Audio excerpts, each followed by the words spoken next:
ने नहीं लिया तो कल मैं इसी सभाओं में एक बात कहूंगा, पुण्य मूसी का भव, और आपने मेरे साथ बोलना है पुण्य मूसी का भव। उसके बाद अगर वो किसी वार्ड का मेंबर भी बन गया तो हमारे बड़ी मूछ के मुंह कटवा देंगे। तो ये चैलेंज है दुष्यंत चौटाला के लिए। मेरा सीआईडी का भाई या उसका कोई वर्कर या उसका कोई भाई बहुत नजदीकी साथी सुन रहे हो, इस बात को गौर से सुन ले। अगर शाम तक दुष्यंत चौटाला ने इस धरने के बारे में कोई महत्वपूर्ण निर्णय नहीं लिया, हमारे मुआवजे के बारे में नहीं सोचा, और इस तहसील में बैठे गद्दारों और देशद्रोहियों और किसान के हत्यारों के खिलाफ कोई कार्रवाई नहीं की, तो कल हम वो शब्द कह देंगे जो आज मैं नहीं कहना चाहता। क्योंकि किसी का भाई, और मैं गुरु हूँ, मास्टर हूँ, और अपने गुरु की वाणी जो है नहीं कभी भी असत्य नहीं होती। जब भी कोई गुरु श्राप देता है वो 100% सही उतरता है, ये भी मैं उसके दावे के साथ कहता हूँ। हम असली मायनों में शिक्षक रहे हैं, हमारे बहुत सारे शिष्य यहाँ बैठे भी होंगे। कभी हमने अपने कर्म से कोताही नहीं की।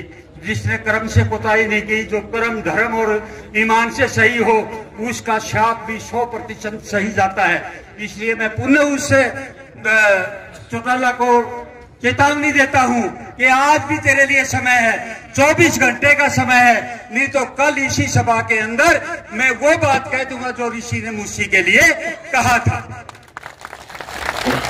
और उसका परिणाम फिर भुगतने लिए तैयार हो जाए। भाई को वार्ड का मेंबर भी चौटाला में नहीं बना होगा, एमएलए एमपी तो दूर की बात है, ये बात है। इसके अतिरिक्त साथियों, संख्या बल के बारे में हम बार बार कहते हैं, हमारी माताएं और बहनें अपना कीमती समय छोड़ करके यहाँ हमारे बीच में आती हैं, बहुत अच्छी भावना के साथ बड़ी संख्या में ये बैठी हैं। लेकिन आज पुरुषों की संख्या कल से कुछ कम नजर आ रही है, ये हमारे लिए शर्म की बात है।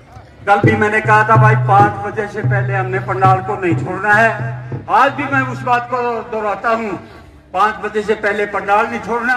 और कोई वक्ता, चाहे वो हमारे बाहर का हो, कोई भी सम्मानित व्यक्ति जो माइक पकड़ के खड़ा होता है, वो जब बोलता है तो इस पंडाल को छोड़ के इधर उधर नहीं जाना, उसकी बात को हमने सुनना है। औरतों के लिए 4 बजे का समय है और हम पुरुषों के लिए 5 बजे का समय निर्धारित है। आपको ये बात सहमत हो के नहीं हो? और उस चौटाला को हम कल अगर कुछ भी नहीं किया तो वो मैं जो शाप बोल रहा हूं उसके साथ है कि नहीं है? तो इन्हीं शब्दों के साथ आपने भाई, दुखी तो आप सारे हैं, लेकिन कोई बात नहीं, दुख भर के सुख को आग्रह हैं। अगर समय हो तो एक छोटी सी बात और कह दूं। एक बार शेख नंदलाल थे भिवानी में और उनका औलाद नहीं हो रही थी, तो किसी ने कहा कि शेठ जी आप नंगे पांव सेठानी, और आप अगर गंगा जी में जाके स्नान करें और वहां जाके गंगा जी से संतान मांगोगे तो आपके संतान हो जाएगी। तो सेठ नंदलाल अपनी सेठानी के साथ चल दिया। रास्ते में बेरी का जंगल पड़ता था, वहां एक कुआं था, दिन निकलने का समय हो गया। तो सेठ नंदलाल ने कहा कि सेठानी सूर्य निकलने वाला है, इससे पहले शौच आदि से निवृत्त हो ले, पानी है, हाथ मुंह धो के नहा धो के आगे की यात्रा ब्रेकफास्ट करके फिर शुरू करेंगे। तो सेठ जी जब कुएं में पहुंचा तो वहां एक नौजवान बैठा था। सेठ जी ने कहा कि भाई एक बाल्टी पानी की निकाल, तो वो न्यू बोला एक अन्ना लूंगा। उस समय अन्ने की बहुत बड़ी कीमत थी, एक अन्ना मैं लूंगा, बाल्टी खींचूंगा।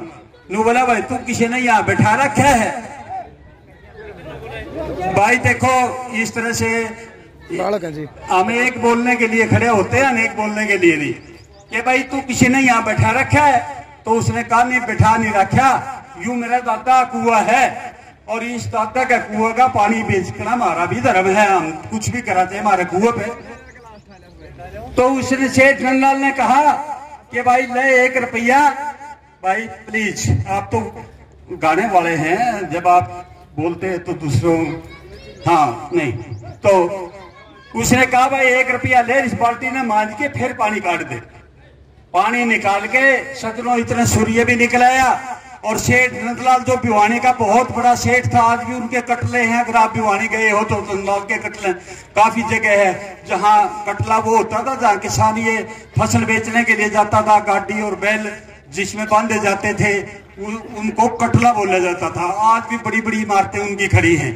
तो सूर्य निकलाया और सूर्य की तरफ से बाल्टी पानी की डाल के वो न्यू बोला, हे सूर्य भगवान मुझे संतान मत देना। तो आज चौधरी देवीलाल भी स्वर्ग में बैठा शायद ये प्रार्थना कर रहा है कि हे भगवान यू दुष्यंत वर्गा पोता मेरे को नहीं देना चाहिए था, इसने तो मैं कलंकित कर दिया। जो कुआ जो काम मैंने जनता की भलाई के लिए किया था, ये तो हरामखोर उसी को बेच के अपना गुजारा करने लगा। इसलिए हे भगवान मेरे को ऐसा पोता कभी मत देना। आज वो स्वर्ग में बैठा भी प्रार्थना कर लग रहा भाई। तो इसलिए साथियों काफी समय आपने दिया और मैं फिर एक बार नारा बुला के अपना स्थान लूंगा। किसान भाईचारा, किसान एकता, किसान एकता, नारी शक्ति, नारी शक्ति, इनकलाब, इनकलाब। एक बार फिर शहीदी दिवस की आप सभी को बहुत बहुत शुभकामनाएं।